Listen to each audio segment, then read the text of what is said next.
Green Fruit, Chapter 9. Moya contacted Hackett, thinking that stubborn, as a word, couldn't tie down a corner of what he was feeling. Funny how being in love and impending fatherhood made him not care much about his career path at the moment. He wanted a vacation for Karin. Call it a honeymoon that didn't involve her being captured by collectors. He didn't listen to Hackett's greeting or his serious, droning words. It didn't really matter what Hackett had to say. Moya was only interested in Hackett agreeing to his terms. Admiral. Moya said that one word with the contempt he was feeling. Too much. He backed off slightly on sounding that way, but not feeling that way. Moya wanted to antagonize him, but didn't for Karin's sake.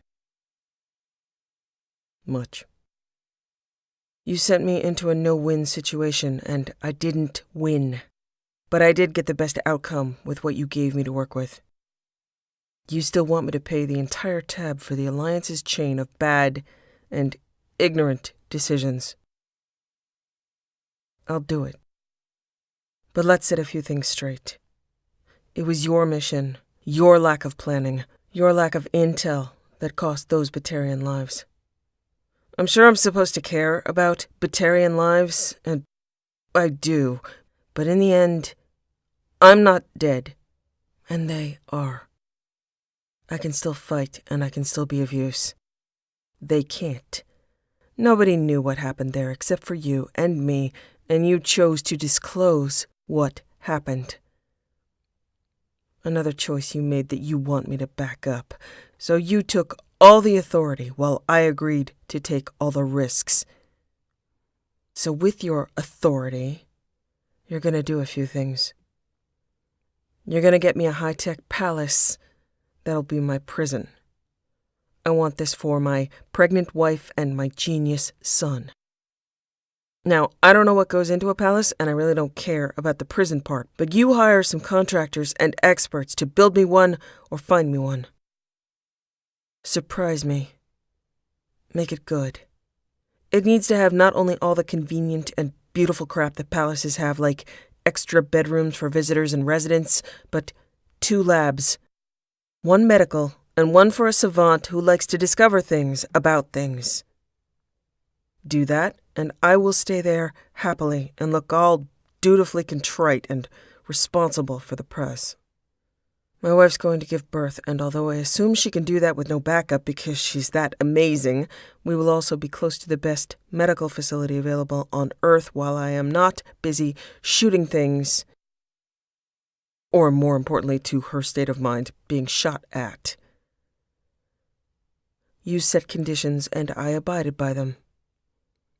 For me to continue to abide by them, these are my conditions. That's going to be the last time I call you Admiral, unless you do what I've asked.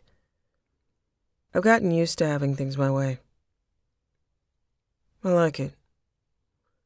You want me to keep the secret that the Alliance was criminally negligent in the circumstances leading up to the Bahak system? Then you keep the secret that your prisoner is voluntary and pampering his family. You need me. I do not need you, but you can get me this one thing that I want for them. It's up to you whether or not I turn my back on the Alliance entirely, or if you use this time to lure me back into believing we can work together. I'm not interested in a lecture. Just say yes, and I'll be there in a week. Say no, and no more Admiral, no more scapegoat. No more Shepard. Moya enjoyed Hackett's. He wasn't ever going to call him Admiral in his head anymore. Jaw-grinding and deliberate pause before he said, yes. Moya beamed at him with just the right note of condescension in his expression to make it fun. That's great, Admiral Hackett. Send me the coordinates and do not visit. I'll take a shuttle down and pose for whatever pictures you need against a stark white wall with me in an unflattering jumpsuit that will still look good because I'm the one in it. I'll look appropriately miserable.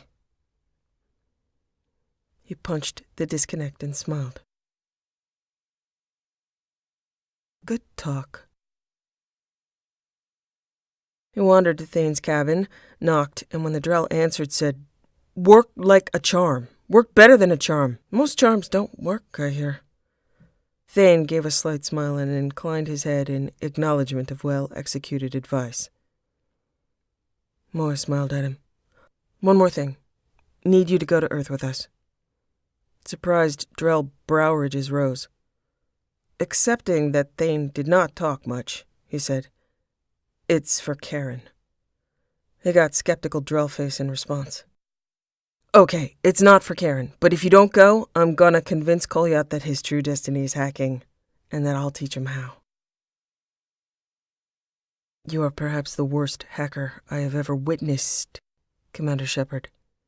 "Right? And that's the fate that awaits your son. Unless you go with us to Earth." "You are also terrible at threats, unless I helped devise them." "Yeah, well, I tried. But you're going. I need you." "Fine, you push me to it. I'm gonna do it. I'm gonna say please." "I am waiting for that threat to fail to work as well. Please, Thane, come to Earth with us." "As you wish." "That's it? You're not gonna ask me why?" I'm insulted. "It is obvious that you need me for any number of reasons." "That's more insulting, Thane." "That is true, Commander Shepard. Good evening." Thane shut the door in his face. He grinned. Good talk. Admiral business and Drell needling pleasure dispensed with, he headed to their cabin, finding Karin on the bed with her feet propped up on a stack of pillows. Pregnancy came with a lot of pain and discomfort, and she didn't complain, but she also didn't do what he would have done, deny entirely what was going on. Her ankles were swollen, and she preferred rest and elevation to any potential side effects of diuretics. Whatever a diuretic was, he had no idea, but if she didn't want to take them, he didn't want her to take them. He wasn't about to second-guess her. There was also a glass of wine on the side table. Despite all the common knowledge he had picked up medically during his lifetime, turns out lots of it was wrong. Moderate alcohol consumption had no measurable impact upon fetal development. Who knew? Karin knew. No cerise-ice brandy, because that couldn't be described as moderate in any way. He was happy to have her out of her domain and in their bed more often. He smiled at her and sat at the side of the bed, avoiding her feet but massaging at her calves. She was ticklish and tender. There was good ow and bad ow, and again, she didn't complain, but she didn't deny what was going on with tender feet or tender breasts. He couldn't tell if she was fine with lying in bed and reading rather than being in her domain, and he didn't ask. She'd likely feel compelled to not complain again. He had to rely upon her to do the right thing because he was mostly clueless except for noticing her small intakes of breath and minor winces. But his hands on her legs he knew she liked, as she smiled at him, welcoming and grateful, with her scooting down the bed to press her legs into his palms and fingers, her hair spread over her pillow. Their pillow. In their bed. His bed. Her bed. Everything about those pronouns sounded good. Was good.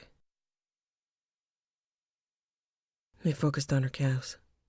Hackett's gonna set us up in a nice place. You'll have a lab. David will have a lab. I'll be a good boy.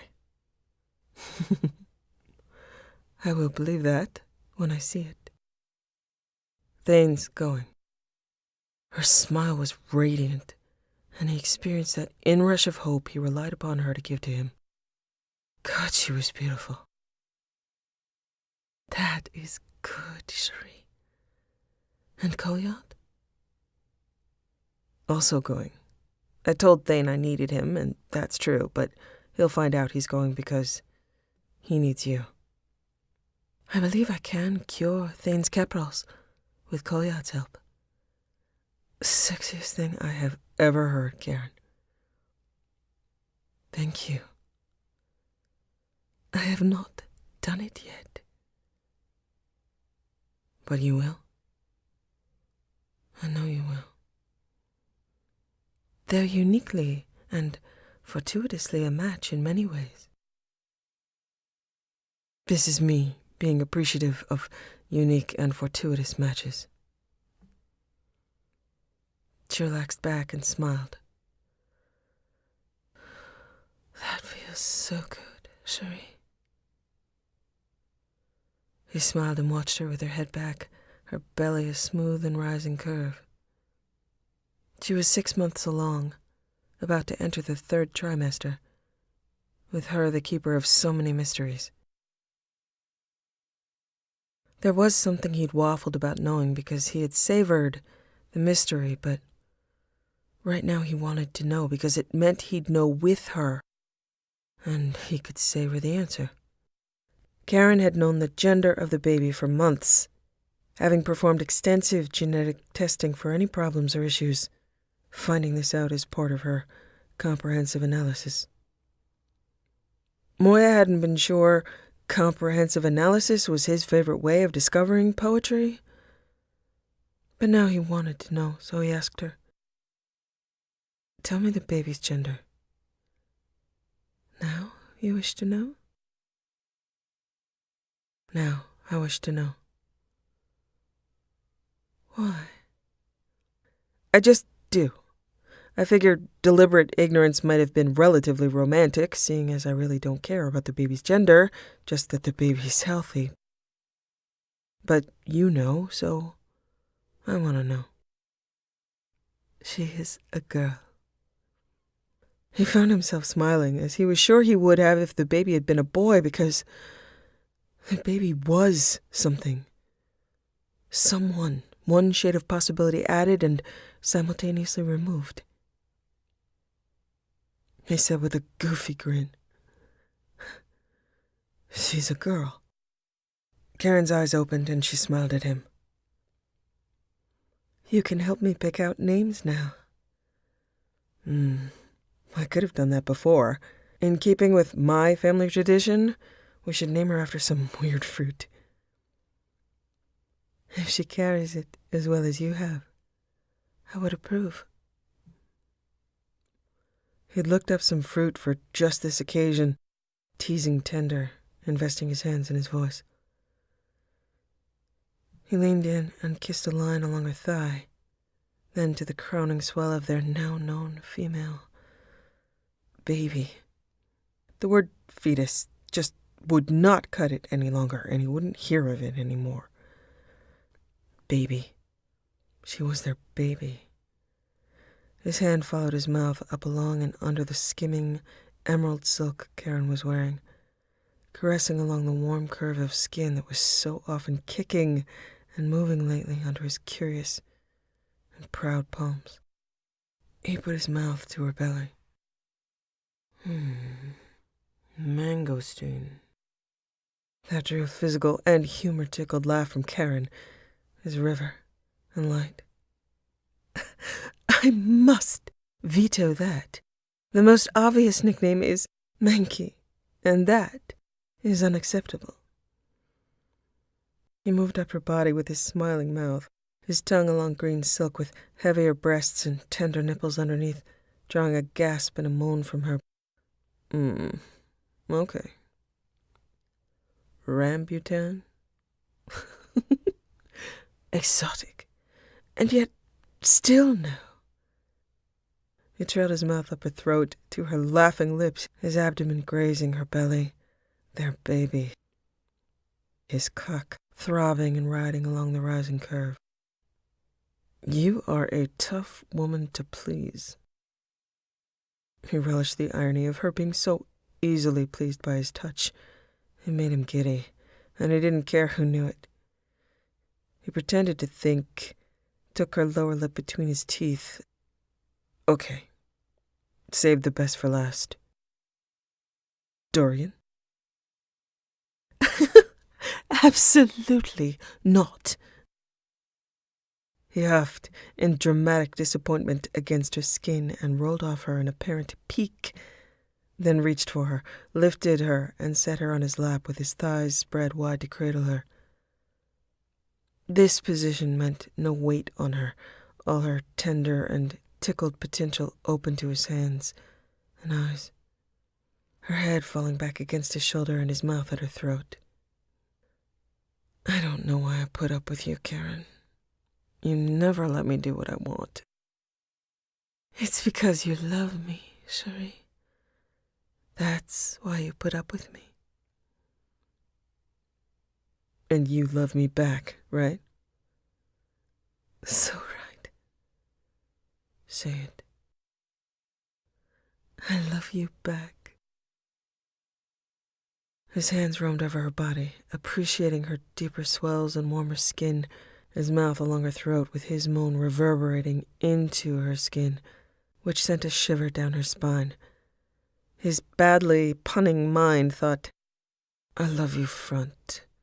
But he didn't say it, only huffed against her skin again, the silly humor shifting away rapidly as his hands lifted her breasts, his fingers on tight, tender nipples gently. Her hands moved to free his cock as he groaned.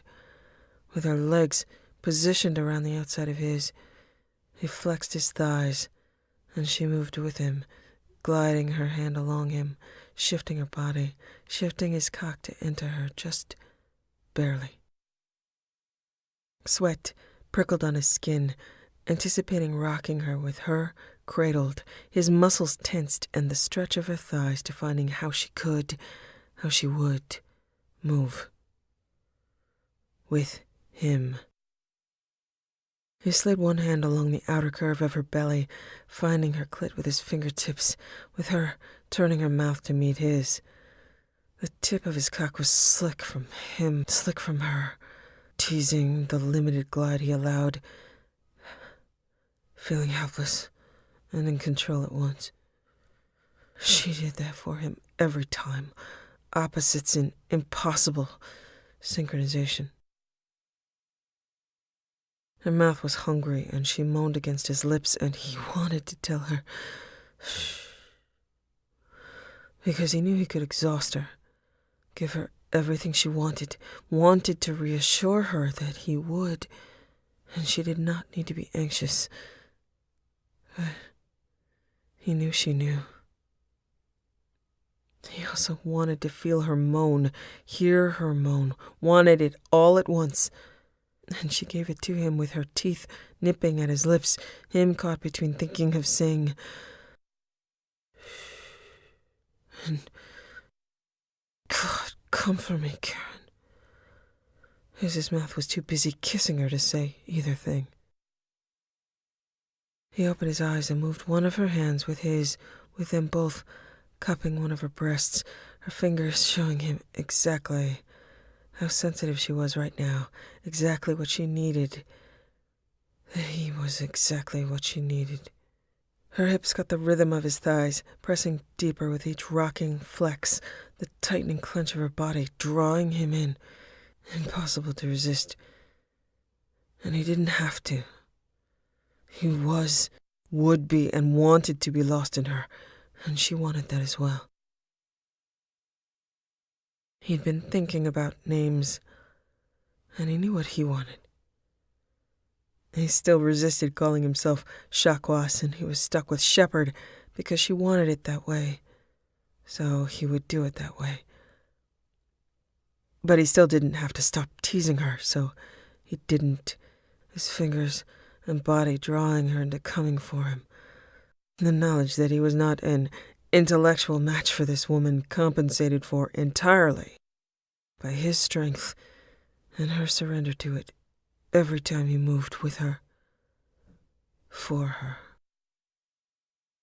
He had no doubts he pleased his Empress, with her now taking him as she wished, with the angle of her hips and the drive of her body into him.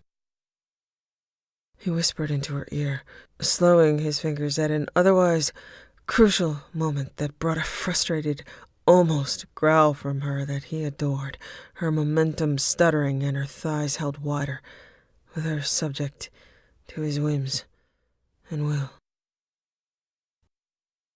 We should name her after you, she faltered, as he had known she would, his anticipatory smile and a kiss pressed against her throat.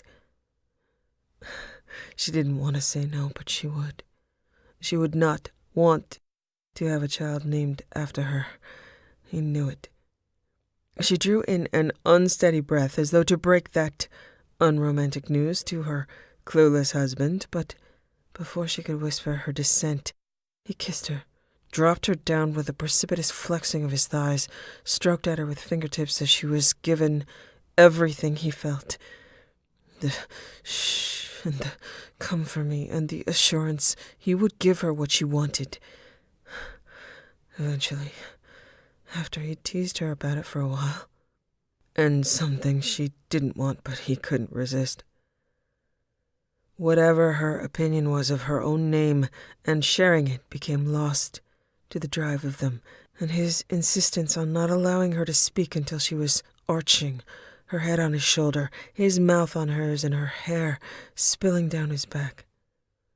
He was nowhere near done with taking her where she wanted to go, but he was done with teasing her, cock seated deep and his teeth along her throat, as he told her the name of their daughter, honoring the letter and the spirit of his Empress's law. Grace.